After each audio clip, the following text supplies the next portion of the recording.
Hey, how's it going, everybody? We are back. I was not expecting the reveals to come out this early, but it did, and I'm really happy to see what we got. I'm gonna hold my excitement until I start getting into the cards because I already had my little freak out session earlier, but I'm really happy with what we got here, and I think that deck is taking a really fun direction. So I'm gonna start out with the more or less productive cards, and then we're gonna build our way up to the big boys. We did get a couple extra reveals within the last couple days. Actually, we just got one within the last couple days, and it was an all-right card, so I figured we'd just clump it all together. First card that we have is promo for the set.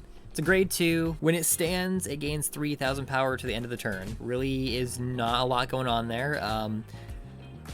Bushroad, where's my stealth millipede? I don't understand why we haven't gotten this card yet. I want it. It's really fucking good.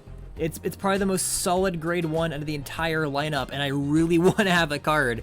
Why don't we have it? This other guy here, Heat Gun Mutant Brat Laser, is just not that great. I don't know why it's a promo. It's not a good card. It's not even good in machining where it would be used. It's just meh. I don't know. Anyway, his art looks great. I think it looks cool. It's just not what I want. Next card is Hiding Killer Leaf. Its skill is Vanguard or Rearguard. When it attacks a Vanguard, cost Counterblast 1 and Soulblast 1. This unit gets plus 10k power until the end of the battle.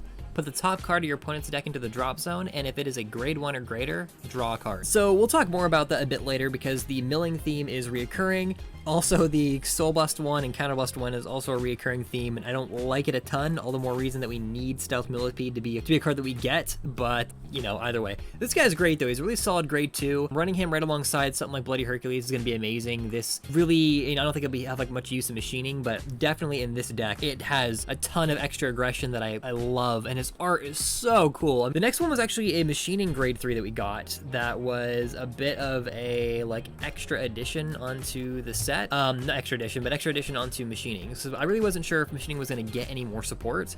To be perfectly honest, I was pretty sure that it was going to be like left off to the side, but lo and behold, we have machining ornamental, and it has a marker too. I was also surprised by that. The skill is Vanguard or Rearguard. When placed, rest all other rear guards and perform one of the effects below. Soul Blast, a grade 3 machining to perform both skills. The skills are choose all rested rear guards. They gain plus 5,000 power. The other one is your opponent can only stand up to 2 or more of his units during the opponent's next standby phase. So right off the bat, you're going to kind of notice this card isn't fantastic. It isn't like this key combo piece that's going to like break machining or make Megacolony like super good. Really, it's kind of just an extra little addition to replace out like the extra grade 3s you ran in the set. I know some people had Hell Demise or they had extra Antlions. This card kind of replaces those, and really it isn't fantastic on the Vanguard circle either. It does rest all of the rear guards, including your own. So this combos well with Hercules. However, the other skill I'm not a big fan of because really all they really have to do is stand their rear guards and then ride over the Vanguard. I know that the ride isn't always going to happen, and you are in that regard forcing plays, but I feel like this card is kind of structured a little weird in mid-level, just kind of combo piece. You'd probably run this at like 2 or 3 in the deck and not a lot more. However, all is not lost. We now have our boy Cyclomatooth is back from Break Ride era, still doing his thing, and I'm really pushing this mill and gain abilities era of Megacolony to a really neat level. Unrivaled Blade Rogue, Cyclomatooth. Oh boy, I missed him. When it attacks a Vanguard, cost Counterblast 1, Soulblast 1, this unit gains plus 10k power until the end of turn. Then, put the top card of your opponent's deck into the drop zone. If it is a grade 1 or greater, this unit gets critical plus 1 until the end of turn.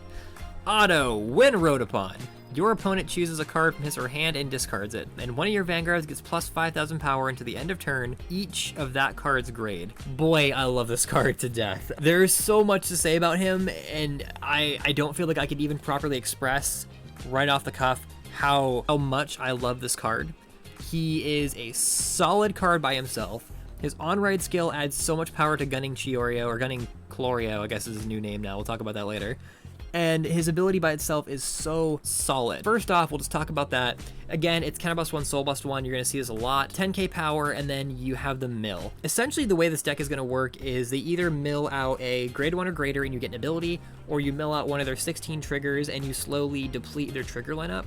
I like this. I like the fact that you can neg them, you know, relatively hard and not gain like a ton, or you can neg them out of like a key, you know, like field piece, and then you can gain an ability off of it. Crit, especially off your first, you know, Vanguard ride, is interesting. I do enjoy that aspect of it, but the brake ride skill is awesome. Again, we're going to talk about gunning in a second here, but giving him an extra 5,000 for each of the cards grade is neat, because you can either minus your opponent of a garter, like of a solid garter, that being like a grade 0 that is 15k down the chute, or, you know, grade 1, which will essentially be, you know, it's just 5k, but it's still like a 10k guard piece. The higher it goes, the more power you're gonna get, and I love that. I like that you can just play these mind games with your opponent, get rid of the resources. I have seen a lot of people go like, oh, well, this is copying off of Nubatama and blah, blah, blah, and no. That would basically be like saying that Narukami and Link Joker are copying each other because they bind, or Kagero and Royal Paladins copy off each other because they have retire abilities, you know, just, or even Shadow Paladin and Kagero are copying each other because they have retire abilities. It's okay to pull and add little bits of flavoring to the ability that just so happens to be used in excess by another clan. That's fine. That doesn't mean that they're copying. It doesn't mean that the clan is bad. It doesn't mean that this is worth complaining about. And I've seen a lot of people bitch about this, and I really feel like you're kind of missing the bigger picture of this clan is not doing this as like an excess. It isn't a mill deck. It isn't a discard deck. It is a saboteur deck that is using milling, discarding, basic resource management on your opponent's end to screw your opponent over with a greater idea in mind, and you're basically forcing your opponent to play along with you during your turn on another level other than guarding, and that's why these abilities do this. So I don't understand why a lot of people are hating on this. I feel like a lot of people are sort of blind to the idea that what they did before in pre-V era and pre-reboot era wasn't good and wasn't working for them. Ghidorah was an awesome card, and the whole era was awesome, but carrying that over into this new flattened out refresh of the game isn't going to be translated as well. That's why the decks are now doing what they do. They don't paralyze. They're just general, I'm going to screw with you, I'm going to make your life a bit harder play styles. So please keep that in mind while you're playing this deck or while you're looking at them. These are not meant to be, the days of paralyzed era are gone. You know, that's a bygone era now. Now we're entering something new. Anyway, on to the big boy. You know him, you love him. Not really, he's brand new to the scene. Anyway, he's a really fun card. We've got Gunning, sorry, let me do his full name here. True Demonic Rifle Rogue, Gunning Colio. He's not using rifles. I don't understand why he's called that, but Gunning Colio is way better than Gunning Chiorio. I'm kind of sad that I can't call him Double Glock Oreo anymore, but hey, that's alright too. Oh my god, this guy is so fun. When placed, this unit gets plus 5,000 power and drive plus 1 until the end of turn. Then, put the top card of your opponent's deck into the drop zone. If it is a grade 3 or greater, this unit gets plus 10,000 power and drive plus 1 till the end of the turn.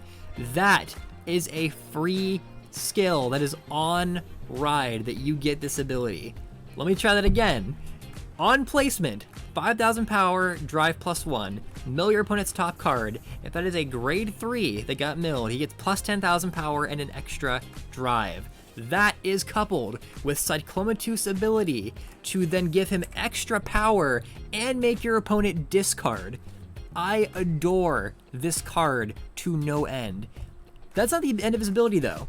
He has Soul Blast 1 grade 3. Put the top card of your opponent's deck into the drop zone. Your opponent cannot call the same grade as that card from, the same grade as that card from his or her hand till the end of the turn.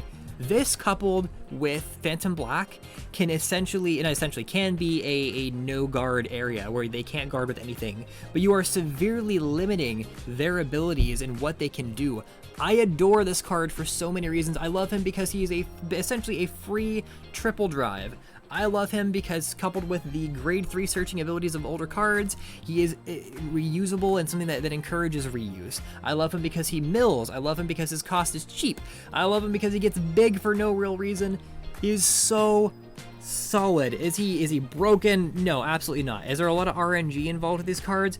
Absolutely, but that is what makes it fair. That's what balances it out, and it is a no-win either way for your opponent. They're still losing cards. You just happen to benefit differently from each one. I will say that the milling out a trigger will essentially, you know, kind of fizzle out a lot of your abilities. But that's the other thing, is that you only have 16 triggers in the deck. And to my knowledge, not a lot right now, I don't think of anything really, recycles those triggers back. So those are lost. That is an extra crit they're not getting, that's an extra heal they're not getting, it's an extra draw they're not getting. I love the way this thing works, and I love this card in particular because he is so solid for no particular reason. And the fact that if you mill a grade 3, right, and a lot of people run in excess of grade 3, is that people run 8, 9, 10, you know, it's kind of mixed in there. The fact that you have this high chance of getting an extra 10k and an extra drive, going quad drive, let alone just the triple drive in general that you get for free, is amazing. And then to top it all off, you mill them out again, and you're able to stun a guard potential. You know, yes, you can still perfect guard him, but swing with him first. So even let's say they mill out like a grade 1, and they have a perfect guard in hand, that's still grade 1s. They can't use the guard like these big boy cards. And then next turn comes around, I mean, obviously if you survive till next turn, I don't know what the circumstances are, this may play differently against other decks, but you get to this point, you get your triple drive, let's just say worst case scenario, and you have them mill out like a grade 1. That's still a grade 1 they can't use to guard. That's still an extra 10k power they aren't able to use. You're forcing plays in this scenario, and I love it. I also love that if you are forced to ride this guy and then you get Cyclomatooth later, the way they kind of interact and the way they kind of they fend for themselves pretty evenly, you're not minusing a ton. You're not getting like completely screwed over by riding this guy first if you have to. I am in love with the angle that these clans have gotten to. I am in love with this whole setup. I think these cards are fantastic, and there is so much potential here and so much more to come out in the set with our supporting units. I mean, we only have a couple grade 2s right now. I feel like this will also combo really well with older cards as well. Like, I don't want to mix the machining cards. I don't feel like that's something I'm too insanely, you know, into the idea of, but maybe just because I'm a big weeb and I don't like doing that. But even then, on like things like Bloody Hercules combo really well with this. Bewitching Officer Lady Butterfly, I think is her name. Captain Butterfly Officer, excuse me. With her ability to not only countercharge, give a unit extra power, and to the soul, feeds into really good combos like this. And not to mention, you don't have to have like you're not missing out on a booster because of that either, because she's essentially just boosting for 10k.